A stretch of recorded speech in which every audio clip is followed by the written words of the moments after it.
Welcome back to Rob Spider TV, guys. Fish muna tayo bago tayo magsimula ng ating first vlog of 2024, no? Once again, Merry Christmas and Happy New Year to everyone. So, itong vlog na to is how I select my spiders, no, para panlaban. So, ito na po, guys, kung paano ako mag-boxer, no? So, syempre, yung tandaan natin yung gagaba nating isa wise, walang ngipin po yan. So, ganito po ako mag-select ng mga panlaban, guys, no? So ganito lang kasimple. Titingnan mo na alert sila as always. Mabilis silang kumilos kapag andyan yung boxer. So dapat sanayin natin yung gagamba natin na always alert sila, guys, no? Medyo need lang talaga natin gumastos ng pambili ng boxer. Pero ito yung gamit ko ngayon, guys, is mga sobra sa derby, guys, no? So ito po ay ito mga gambang to, guys, is nanalo po ito last 3 days ago, no?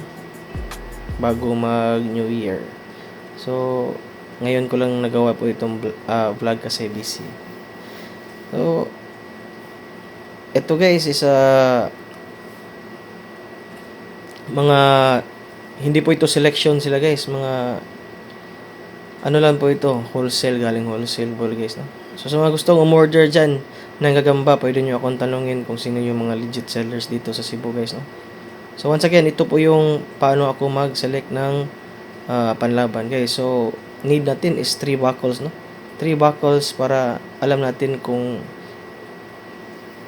okay ba sila o makakahuli ba sila ng gagamba. At least 3 buckles. Pag hindi sila nakahuli, so separate muna natin sila ng lalagyan. Gaya nan, hindi siya makahuli sa first buckle.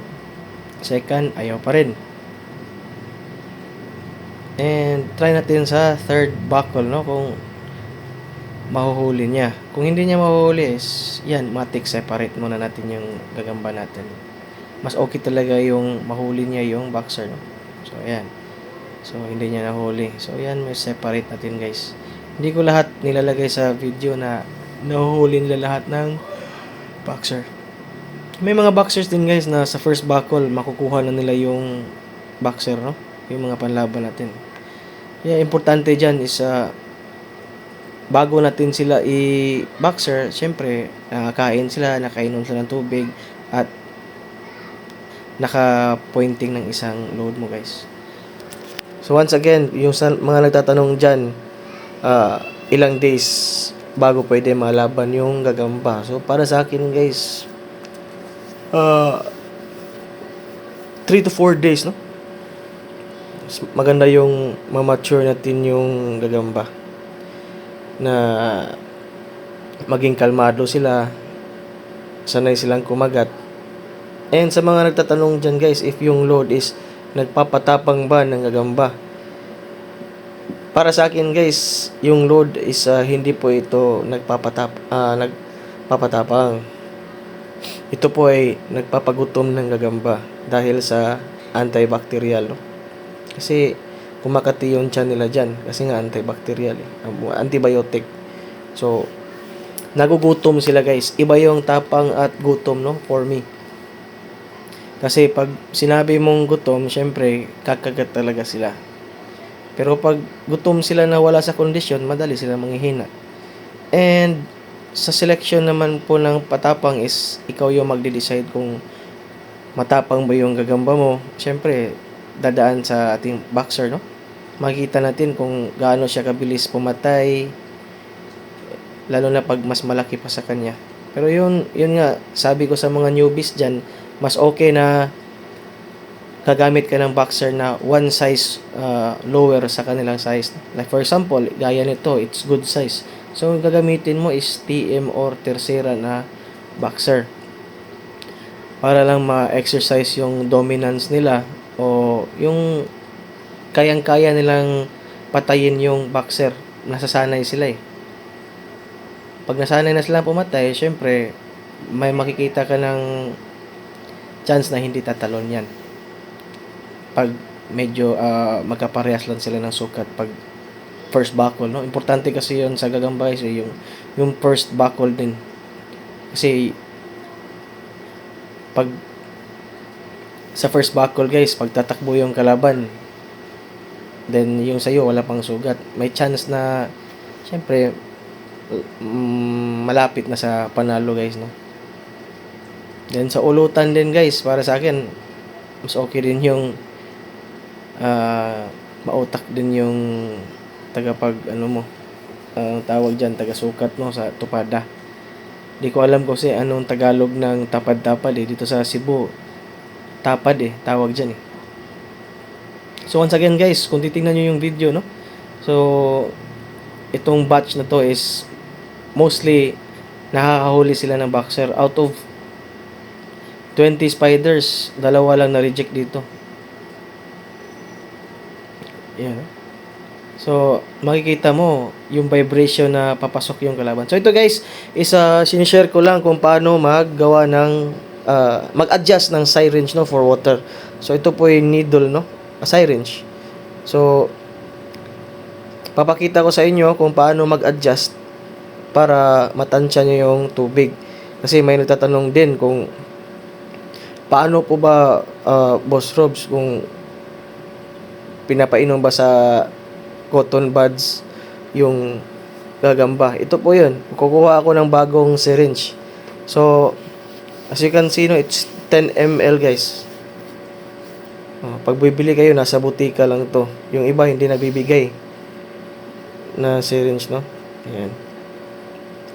So, para ma-adjust mo, ay, lilipat ko muna itong, ito po ay rainwater guys, no? So, ililipat ko sa new syringe para makita nyo kung paano mag-adjust ng needle para mag-drop ng para maka-adjust ng droplet ng water. So, yung takip niyan guys is, yung needle is naka-straight, no? So, hindi mo matatansya yung tubig niyan. Yan, straight pa yan, Yan. Mahirap So, lalagay mo lang yung takip, no? Para hindi ka masugatan, dandahan lang. Yan. Tapos, dandahan mong i-bend yung syringe hanggang sa gusto mo na yung drop ng tubig. So, sa first adjustment mo, makikita mo, no? Yan, tingnan mo. Kaya mong in and out yung water. Yan, medyo malakas pa. So, adjust pa natin ng kaunti. Hanggat sa magiging mahina na yung daloy ng tubig. Yan, sa tube ng syringe. Yan. As you can see guys, nakikita nyo yung isang drop na yan. Yan ang binibigay ko sa gagamba ko sa isang araw, sa umaga. Importante din kasi yung tubig guys bago ka mag-condition, no? So ito naman is insulin syringe. Ito yung gamit ko for load. Manipis yung tip ng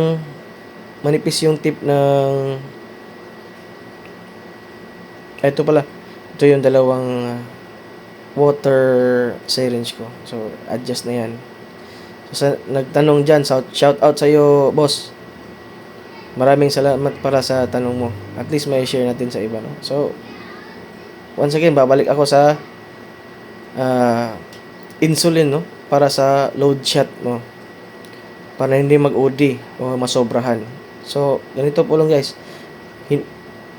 Yung insulin is 0.5 ml, no? So, kukuha ka ng nail cutter, guys. Para matanggal yung sharp ng tip niyan. Yan. Nandahan lang. Yan. Check mo na hindi masusugatan yung gagamba mo. Kasi nga, pag sharp yan, baka masugatan yung mukha ng gagamba mo, no? At madisgrasya pa. So, ganito lang kaliit yung lagay kong load, guys, no? Hinahanap ko pa yung nasa loob kasi ng kwarto. So, ito po yung V32 ko, guys. So, sa mga naka-avail dyan, no? So, yung natitira nito is 3 o 5 ml na lang. Yan na lang yung naiwan. And, papakita ko kung sa mga nakabili sa akin ng V39, no? Ito po yung 39 ko. So, paano gamit. So, yan. Isi-shake mo lang yan. Tatanggalin mo yung silver. So, yung maiiwan na load sa rubber ng cap is yun ang gagamitin. So, ito yung syringe ko guys. Ito yung V42 ko. Ayan. Medyo frozen pa.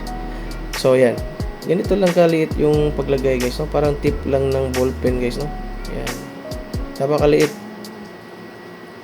Kasi hindi pwedeng bigyan mo ng marami, baka mag-overdose yung gagamba mo.